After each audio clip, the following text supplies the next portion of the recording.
welcome back to Beauty's Kitchen, and if you are new here then hello and welcome. My name's Alexis and I post 2 videos a week on a Tuesday and a Thursday at 7 AM. So if you love a recipe video like this one and you want to see more, then please don't forget to hit that subscribe button. And now I'm going to share with you how to make my delicious sweet and sour crab stir fry. As I just mentioned, today I want to share with you how to make my delicious sweet and sour crab stir fry. Firstly, I want to apologise for the lighting. It's grey and it's raining outside today, so I've had to turn the lights on in the kitchen, but I'm going to carry on. So, as I just said, I want to show you how to make a really quick and easy stir fry. Stir fries are very quick and easy, and this one is really tasty as well. I'm using tinned crab today. So in my last recipe I shared with you a tinned tuna recipe, and today I want to share with you a tinned crab recipe. I never really used to use tinned crab. The only thing I would use it in was a potato cake, and again, like the tinned tuna, I decided to start experimenting with it and seeing what I could do. And this one came out of a standing at the cupboard moment and wondering what we were going to have for dinner, and I saw the tuna and I knew we had carrots and stuff in the fridge, so I just thought I'd throw it in a pan and see what happened. And the stir fry happened and it was delicious. We're going to be having it for dinner this evening, and of course while I was making it I thought I'd share the recipe with you. So here is how to make my delicious sweet and sour crab stir fry. Before I start cooking the stir fry, what I'm going to do is I'm going to make my sauce that I'm going to put onto the stir fry. So for this I'm using apple cider vinegar. This isn't an advert for Costco, by the way, but I just really like this apple cider vinegar because it has the mother in it as well, and that's really good for the stomach. So I'm going to use about 2 tablespoons, well 2.5 actually, tablespoons of apple cider vinegar. And I'm doing this, I'm making this for 2 and a little one, so I'm actually like halving the ingredients from the recipe. So in the original recipe I made this for 4, so if you want to make it for 4 then all you have to do is double up the ingredients. So I'm using 2 again and a little bit of tamari, and tamari is soya sauce, so if you wanted to use soya sauce for this recipe then you're more than welcome. Tamari is just a fermented soya sauce, so it's fermented for slightly longer.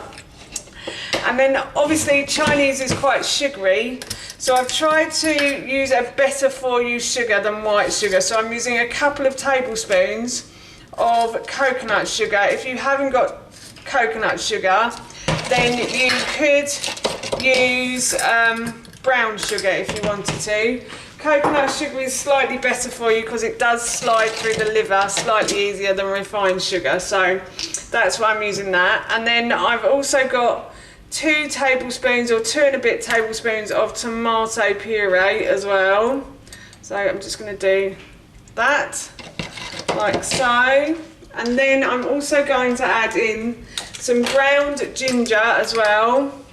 So I'm going to do about a teaspoon of ground ginger, like so. And then I'm also going to add in a teaspoon of garlic granules as well. And then I'm just going to mix these ingredients together until it forms a thick sauce, like so.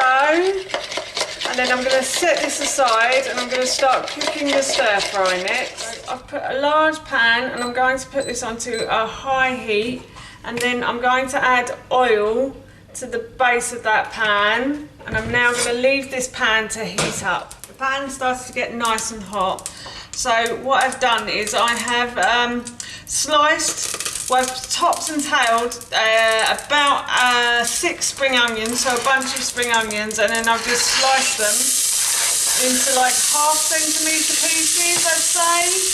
And I'm just going to pop these into the bottom of my saucepan or frying pan, whatever you're using. And I'm going to fry these for a couple of minutes or until they start to soften. The spring onions have started to soften and the pan is getting slightly too hot. So what I'm going to do is just turn the heat down and then just add a little bit of water to the base of the pan like so. And now I'm going to add in my red pepper.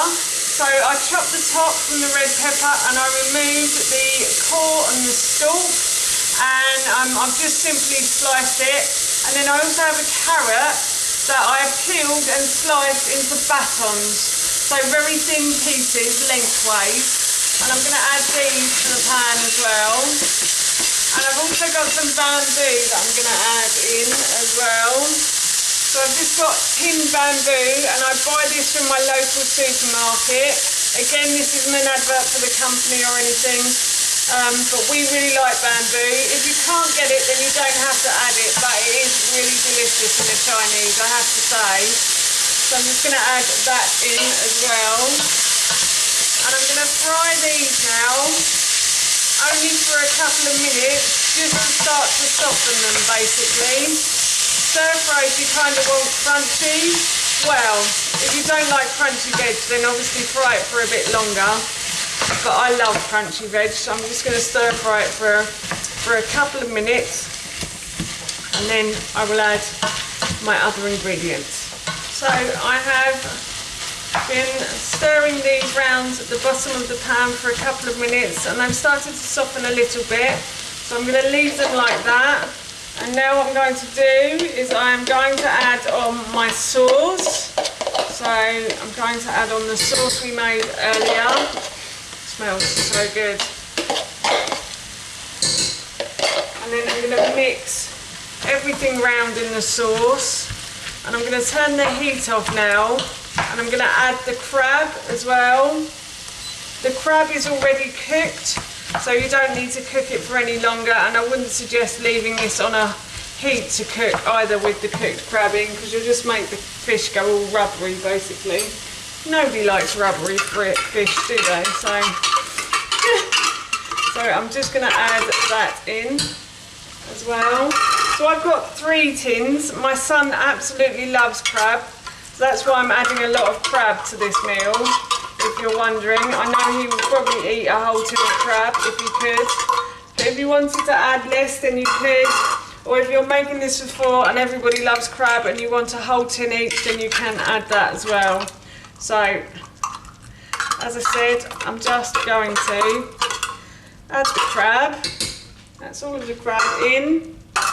And now I'm just going to stir the crab in, and I shall go away and I shall cook my rice as well. And then once the rice is cooked, I should put all of the ingredients together. But that's nearly our dinner done. I have finished cooking the rice, so I'm just going to add some of this to a bowl, and then I'm also going to add some of the sweet and sour crab as well. It smells absolutely yummy, I have to say. So that's the sweet and sour crab going into the bowl there. And that, my friends, is our dinner done. That's how you make my delicious sweet and sour crab stir fry, and that recipe I will link in the description box below for you. As I mentioned earlier, I'm going to be having this for my dinner this evening, and it smells so good, I can't wait. So for now, that's it from me. Thank you so much for watching. Please feel free to give me a big thumbs up if you enjoyed this video, and please feel free to leave any comments below. And please don't forget to hit that subscribe button. See you all soon. Bye.